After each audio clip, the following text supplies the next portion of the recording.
Hi everyone, happy Tuesday morning. So if you checked out my video last week, you'll know that I talked quite a bit about why I don't think that January is an ideal time of the year to start a change in eating habits for weight loss or anything like that. It's definitely a great time of the year to continue it, but there are definitely better times of the year to begin that process. So if you want to kind of learn about why January can kind of actually set us up for failure, then please check out my video from last week.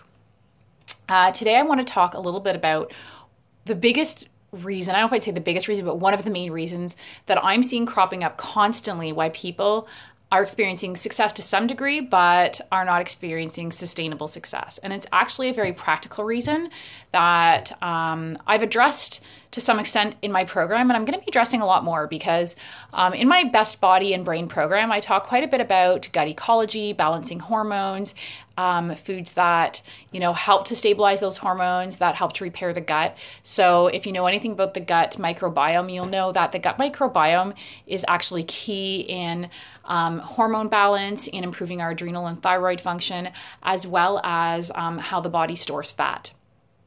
And also in terms of our mental health. So if our gut ecology is poor, we often struggle with anxiety, depression, and everything between.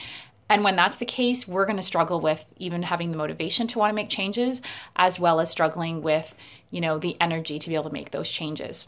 So I also talk in my program about the emotional and social triggers, which are different for everybody, right? Everyone has different reasons why they're addicted to food, why this food is has a real emotional attachment, as well as just being emotional eaters in general. When times are hard, someone might default, to eating, and so forth.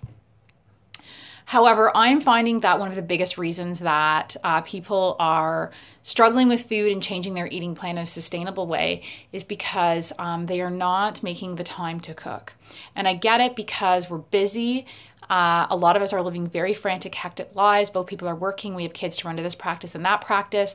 There just doesn't seem to be enough hours in the day, let alone enough hours or days in a week. On average, we're spending about 3 hours a week in the kitchen, and that's if we're lucky. And so what happens is that whenever we allow the food industry to kind of cook for us, we set ourselves up for failure for so many different reasons. Food, as you know, that's processed and that's prepackaged often is loaded with sugar. It's very high carbohydrate oftentimes, which creates an addictive cycle. Sugar itself is 8 times more addictive than cocaine, and carbohydrates, just generally create an addictive cycle. And I'm not someone who's zero carb or anti-carb, but it's all about balance and so forth. Currently, 70% of our diet, the standard American diet, is 70% carbohydrates and grains. So also whenever we eat food that is very high in carbohydrates and sugar, it compromises our gut ecology. And when our gut ecology is compromised, that again feeds that vicious cycle, right? If we have candida or yeast overgrowth, we end up very addicted to food. We have ravenous cravings, hormone imbalances, and all kinds of other stuff going on. And we feel virtually powerless. And instead, we blame ourselves for not having enough willpower and not being able to stick with it and so forth. And there's a lot of shame attached to that. Sugar also is not only addictive, it depletes our minerals and nutrients, makes us sick more often, and it destroys our hormonal system. So making the time to cook, to prep, can be such a game changer, can honestly be the number one game changer in your whole weight loss or eating plan. It can be the difference between, being someone who is just chronically addicted to food versus someone who feels in charge of their eating. And so my suggestion to my clients is always to try to make cooking, I've advised this to several clients and they say it has definitely been a big change, is to make cooking and food prep a non-negotiable. And it sounds really strict and severe, which I'm not a very big fan of, but just to try it for a few weeks to see if you notice that it makes a big change in like how you handle craving meltdowns and so forth. So try to make it fun. I spend a lot of my Sunday mornings or Sunday afternoons doing a whole lot of cooking and prep. One of the things I find very helpful is, definitely clean the house. You want to have a relaxing atmosphere. Turn on the TV, put on a great podcast. Oftentimes my husband and I will be cooking at the same time. He'll be cooking one type of meal or making lunches for the week, and I'll be doing something else. And it's a great time to connect and bond and so forth. I'm not a big fan of having a TV in the kitchen, but if that's what's going to get you in the kitchen, cooking and overall eating healthier, then put a TV in the kitchen and say, we're not going to be watching the TV while we're eating, but we're going to definitely use the TV so that we don't absolutely hate cooking, because not everyone loves cooking, right? So try to make it fun, involve the kids and so forth.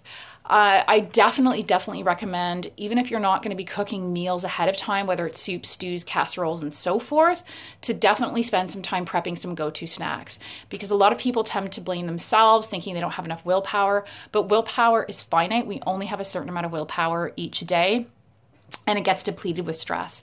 And that's why we often get home from work, or by the end of by the evening, we're just totally zapped. And a lot of people tell me, I'm great all day, I can make great choices, and then evening comes and I'm just done and I reach for the chips or the cookies or whatever.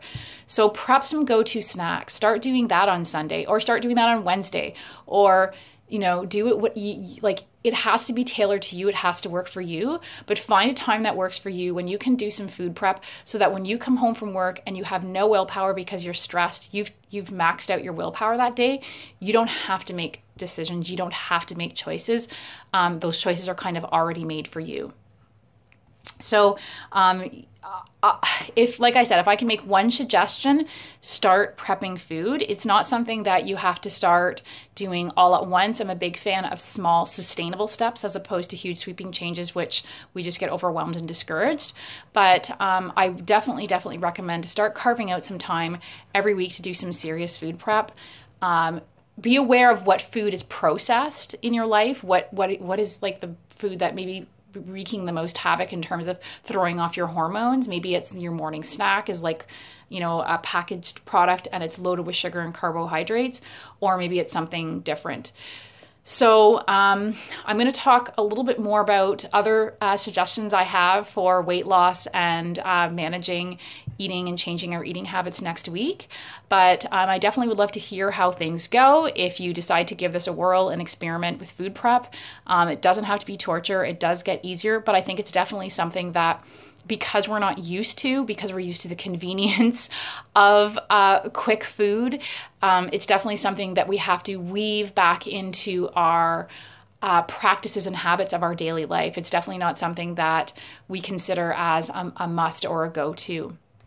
And so give that a try, and I look forward to hearing how things go, and have a great week, everyone. Take care. Bye.